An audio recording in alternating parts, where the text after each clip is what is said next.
Hola a todos, soy Luis Orbegoso de Incremental Sociedad Gestora de Fondos de Inversión. En este video deseo compartir con ustedes una disyuntiva que surge muchas veces en el mundo de los negocios, en el mundo bursátil en el cual nos desarrollamos, es sobre elegir entre renta variable o renta fija. A veces podemos creer de que la renta fija es realmente un pago fijo y que está seguro y que la renta variable es muy riesgosa y que puedo perder mi dinero. Y como les voy a pasar a explicar a continuación, a veces la renta fija o esa seguridad que supuestamente tiene no es tanto así. Y que la renta variable suele ser a veces menos riesgosa, ser más predecible justamente que la renta fija. Pero para esto tenemos que preguntarnos, ¿qué realmente queremos con nuestro capital? ¿Queremos incrementarlo de una manera importante en el tiempo o solo queremos un pago seguro? Ambas formas son realmente válidas, pero hay que tenerlo claro antes justamente de asignar nuestro capital. Si uno no quiere asumir riesgos, no quiere asumir mayores vaivenes, ¿no? En el transcurrir del tiempo y está dispuesto a obtener una rentabilidad mínima, entonces debe optar justamente por la renta fija. Pero también eso no quita que se analice como debe ser, que se analice justamente a quién estás prestando tu plata, ya sea a un gobierno, ya sea a una empresa o a una persona. Y por otro lado, si realmente tu opción es incrementar tu capital, tienes que hacer lo mismo, analizar en dónde vas a colocar tu capital, en qué empresa vas a hacerlo y qué grado de solvencia tiene. Entonces, para esto, renta variable, como conocemos ya muchos de nosotros, está asociado a las acciones. Y las acciones son aquellas que te permiten participar en el capital social de una empresa. Es decir, puedes participar en el negocio, eres parte del negocio, eres un accionista. Y por ende, eres parte justamente de los beneficios, pero también de los riesgos del negocio. ¿Ok? Riesgos del negocio, más no del mercado. Y aquí quiero hacer mucho la diferencia porque a veces asociamos nosotros el riesgo al riesgo de mercado, y me refiero al mercado bursátil, más que al riesgo del negocio en sí, ¿no? O al riesgo del mercado en el cual se desarrolla ese negocio, que son dos cosas distintas. Acá no confundamos, mercado bursátil es una cosa y el mercado en el cual se desarrolla cualquier empresa es otra cosa. Y la renta fija son los bonos.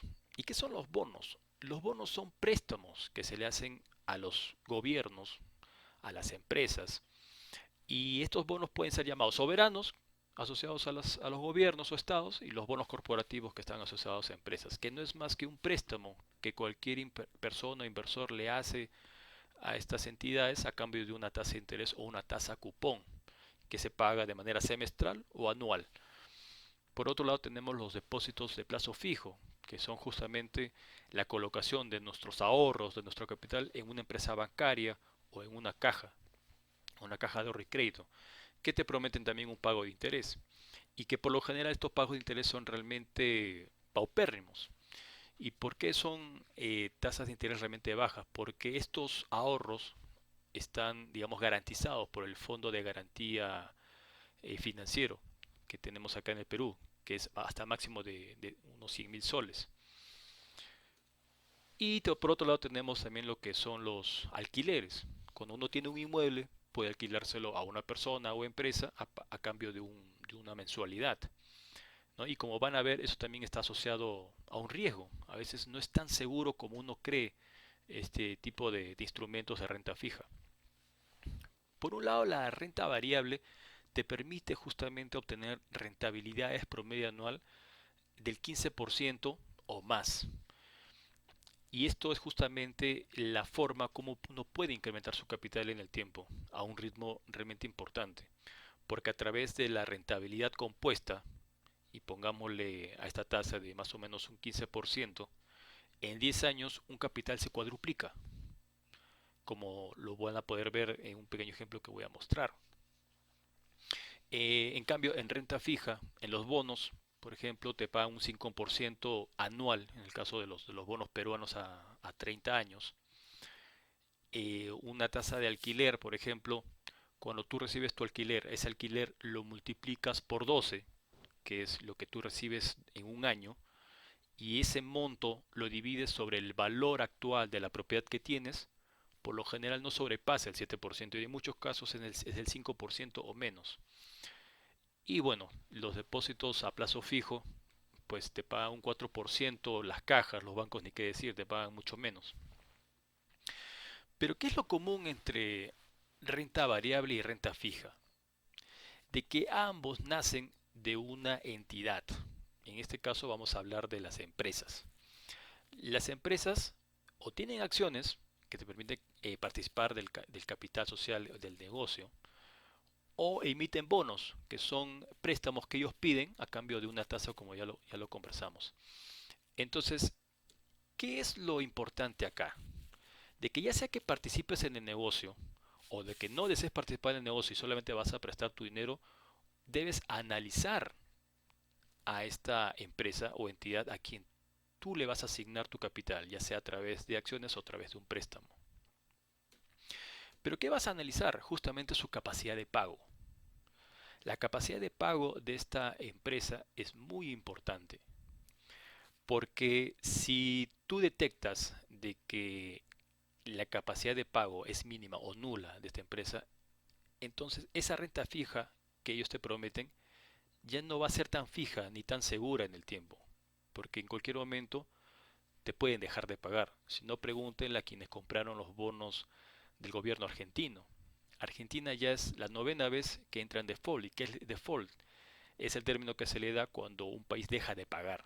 Y también sucede en empresas. Hay empresas que a veces no pagan sus préstamos, no pagan sus bonos. Entonces entran en default. Entonces, cuando uno va a analizar la capacidad de pago de una empresa, uno tiene que ver los ingresos que tiene. Ah, y eso también va para los que van a alquilar su inmueble. Tienen que analizar a quién se lo van a alquilar. Ya sea una persona o una empresa, tienen que analizarle justamente los ingresos que tiene, los costos asociados a esos ingresos, los gastos. Ahorita no vamos a entrar en detalle qué hay diferencia entre costos y gastos, pero digamos que igual son desembolsos de dinero. Y luego ver cuál es la utilidad que le queda, cuál es justamente ese margen a favor que le queda después de deducir todos sus desembolsos de dinero, qué es lo que le queda en el bolsillo, que es justamente la capacidad de pago, que es lo que le va a permitir justamente pagarte los intereses.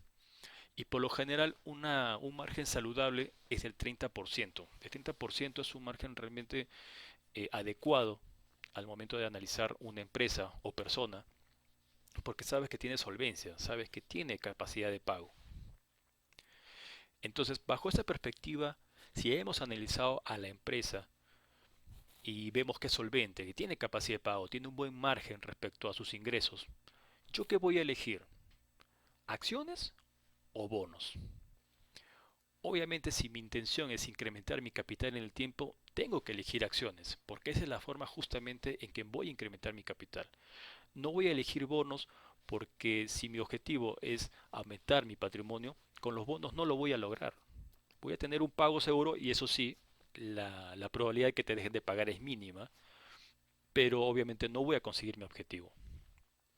Pero ¿qué pasa por otro lado si tú analizas a esa empresa y su capacidad de pago es realmente mínima? Tiene, después de deducir costos, gastos, tiene una utilidad del 5% o en muchos casos tiene pérdidas. Entonces, ¿qué voy a elegir? ¿Acciones o bonos? Pues la respuesta es realmente obvia, ninguna de las dos, porque ya sea con acciones o con bonos, no me va a ir bien a mí como inversionista al colocar mi capital. Entonces, acá tenemos que definir que las acciones son las que te permiten justamente lograr tu objetivo si es que es de incrementar justamente tu capital en el tiempo. Y acá podemos ver las acciones de Visa, que te ha permitido en los últimos 10 años incrementar tu patrimonio a una tasa del 25%. Y ojo, que esta es una tasa promedio anual, no todos los años es del 25%, hay años que ha sido del 50, del 60, otros años ha sido del 5%, y vemos las famosas oscilaciones que hay en el mercado. Y este es justamente lo que muchas personas le temen, ¿no? Por eso que le llaman renta variable, porque el precio, justamente su capital, varía en el tiempo. Pero si uno va a participar en un negocio, tiene que ser parte justamente de todos los riesgos, y riesgos entre comillas, porque realmente cuando uno participa en un buen negocio, los riesgos son realmente mínimos.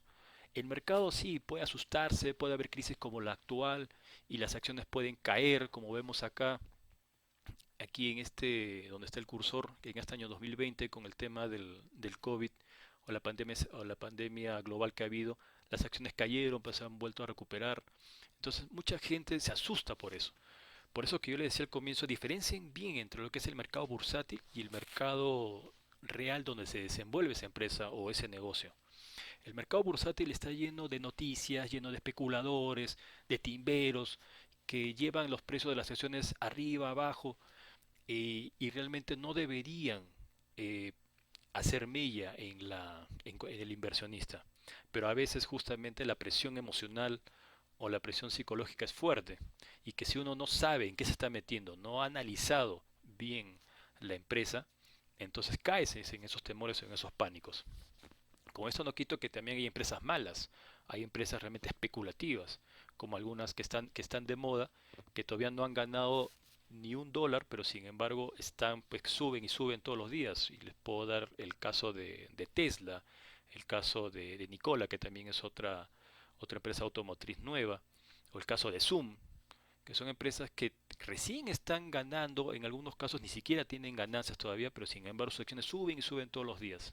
De esas empresas hay que tener cuidado.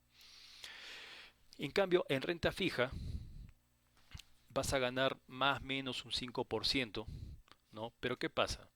Hay un fenómeno económico que sucede en todos los países, que es la famosa inflación. Y la inflación histórica en el Perú ha sido del 3%. Es decir, que si tú tienes un pago seguro, estás feliz con tu pago seguro del 5% anual, con la inflación de manera silenciosa te está quitando un 3%. Al final te queda un 2% de, digamos, de ganancia real. Entonces aquí viene nuevamente la gran disyuntiva, ¿no? Uno quiere incrementar su capital o está feliz con un pago fijo. Las dos opciones son válidas, pero ya depende la decisión de cada quien. Con este video deseaba compartir con ustedes los criterios que tenemos en Incremental. Esta es la forma como nosotros invertimos o gestionamos el fondo de nuestros inversionistas, quienes comparten también nuestra perspectiva o nuestra opinión sobre inversiones, porque para nosotros es muy importante esto, porque entre todos vamos juntos y nos acompañamos en los vaivenes del mercado y de los negocios. No buscamos inversionistas que sean muy desconocedores justamente de nuestro enfoque de inversión, porque eso se presta a nerviosismos, a veces nerviosismos no fundamentados. Espero que este aporte les haya servido para poder también afinar los criterios que ustedes tengan, y nos podemos ver ya en un próximo video compartiendo más análisis o más criterios que tenemos que incrementar. Muchas gracias.